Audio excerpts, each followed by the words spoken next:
National Guard troops patrolling the nation's capital are now carrying firearms. The majority will carry M17 pistols. They're service-issued weapons, according to a Defense Department official, while a small number of the troops will be armed with their service M4 rifles. National Guard troops were seen walking around the city with pistols holstered on their hips and MP patches, designating their role as military police. They are authorized to use weapons for self-protection only.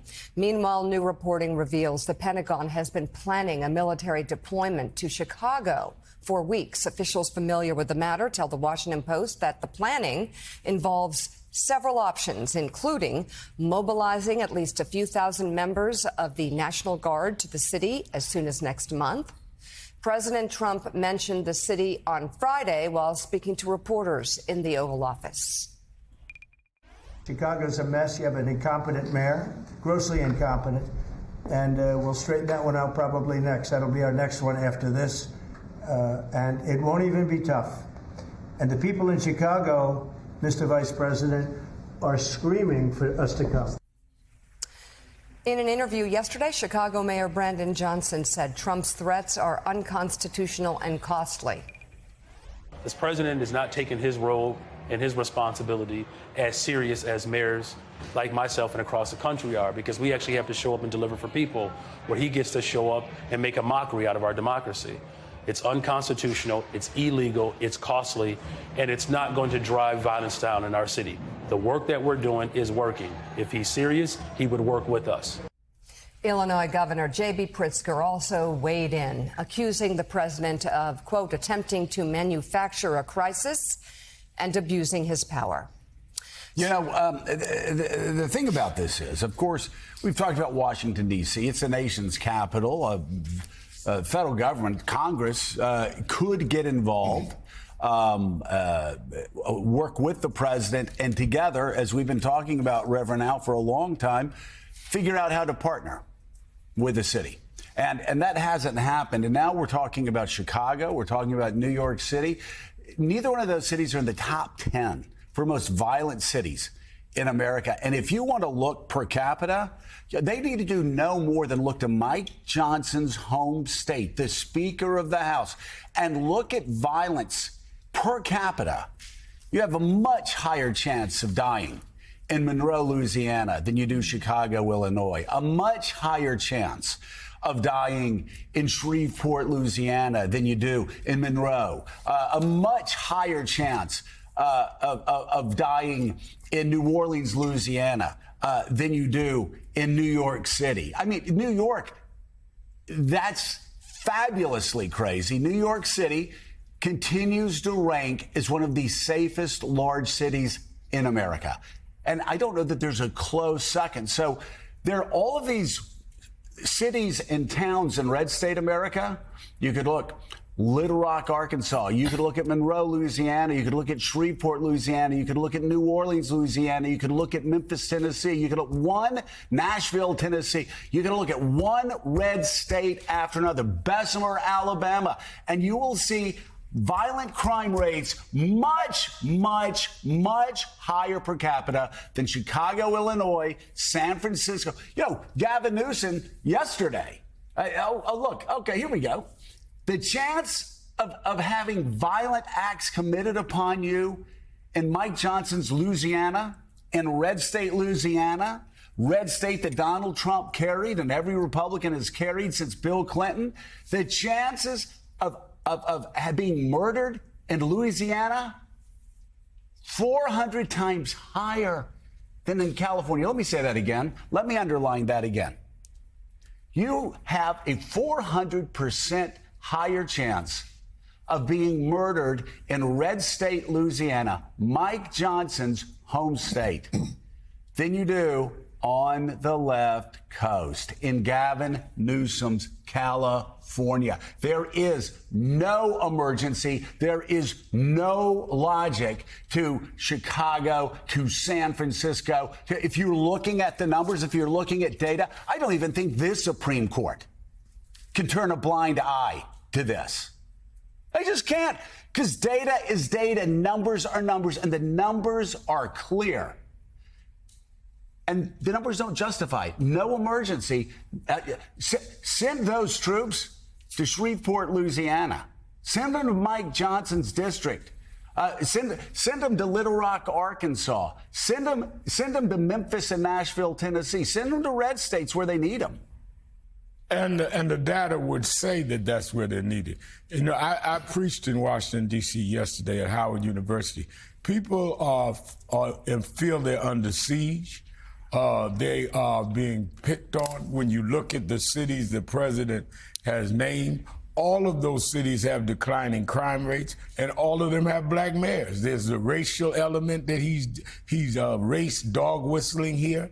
He will not go And all of them have lower crime rates per capita than the red state cities I mentioned. And he would not dare do that to his red state senators. Why wouldn't he have sat with Mayor Bowser and say, how do we work this out if he really thought there was a problem? He didn't think there was a problem. He was trying to create a situation and create some kind of picture that these people cannot run their cities. And that is why this is bad for everyone. I rode around Washington after preaching, and you in the areas that there are crimes that have been worked on by Mayor Bowser and others, you didn't even see National Guard. They're down in Georgetown. Right. People are not coming out, going to restaurants because they feel intimidated. There's no winners in this, and the president is going forward rather than saying, let's retreat and see what we're doing here, since it's a 30-day window in Washington, unless Congress extends it. He says, I'm going to Chicago. I'm going to Oakland. I'm going anywhere there is a Democrat and a black mayor now is at risk, and that's no way we run. How about Memphis? How about Birmingham, Alabama? How about New Orleans, Louisiana? How about the red states? Again, if you're just looking at the hard data. And again, in Washington, D.C., I'm the first to say, let's have a partnership. Right. Let's get the federal government. Let's get the state government or the local government, the D.C. government. Let's get them working together with a partnership. Be positive. Get things done. Create partnerships. That would make a big difference. That's not exactly what's happening. That is not what's it's not happening at all. Monroe. Here's a local report from a news station in Monroe, Louisiana, just this month. While crime levels there may have dropped from the pandemic era, cuts to government funding by lawmakers continue to put pressure on the community when it comes to crime. The NAACP president of the Monroe-Ouachita branch says, based on his perspective, he agrees that there has been a decrease in crime since 2020. However, he believes there has been spikes from 2024 to 2025. He contributes these recent spikes to changes in government systems and added pressure to mental health. How are we going to survive? We can't pay bills. We can't choose what we want for our kids. What do we do, you know? And so what do you do when your child is hungry, your wife is hungry, your family is hungry? You try to get into survival mode. But the young people have a real young growing mind, and they are receptive to understanding, okay, tell me what you're talking about. Make it live for me. Come on, you know, and they will listen. If you can convince young people how this is going to affect their very lives, more so than us as seasoned people, I think we can turn this thing around. You know, John, whether you're talking about slashing funding for Louisiana or taking $1 billion from Washington, D.C.'s budget, well, there was an emergency. I mean, there's an emergency. You take $1 billion away, yeah, suddenly things get real, and that's what's happened in Washington, D.C. And again, get them away from the Apple store in Georgetown. Right? Get them to Southeast. Get them to places where families want to be safe, but in a partnership with the mayor, with the D.C. City Council, with the very people that run that city day in and day out. And it's where these Guard members have been deployed that gives up the game here. They haven't been sent to the high crime areas in Southeast other places, or at very least very glancing passes through. Instead, we're seeing them in Georgetown, as the Rev said, where there's very, very little crime. We're seeing them around the mall and the national monuments. deployed near the Lincoln Memorial, which is one of the safest places in the nation. It's pointless. And that's why, if past is prologue, there's such concern of a city like Chicago, which, first of all, we should note, according to city police statistics, murders, robberies, shootings, all down about 30% in Chicago this year. A city that, to be sure, in years past has had issues with violent crime, confined to a handful of neighborhoods. Well, if the model from D.C. is applied to Chicago, that's not where these National Guard troops would be sent. Instead, they'd be hanging out, by the lake, the Magnificent Mile, the Sears Tower, whatever it is, for photo ops rather than actually helping. And again, if the play into Chicago, Joe, were to happen, would be very different. It would resemble the National Guard deployment in Los Angeles when they were helping those ice raids, which was pointless. Which, by the way, even members of the Marines and the National Guard were like, what are we doing out here? And it was bad for morale, taking people away from their families to stand outside a federal building for a photo op when they made absolutely no difference on the ground. That'd be repeated in Chicago, except it would be, just as it did in L.A., a chance, Mike, to raise tensions. Yeah, and Mike, if you look, the Washington Post has a story today. It's low-level crime and immigration raids. And in, again, safe areas. Yeah. It's all for show. Well, the D.C. Police Department has about 3,400 sworn officers on the streets. They're about 400 under where they should be, 3,800, 3,900 in terms of hiring. They can't hire because they're out of money. They're not getting any money from the federal government because the federal government has now employed National Guards people. And to all of our points, especially your point, the one that you raised, if you go down Wheeler Road in southeast Washington, Anacostia, you're not going to see the National Guard. Right. And those high crime areas, they're not going to be there.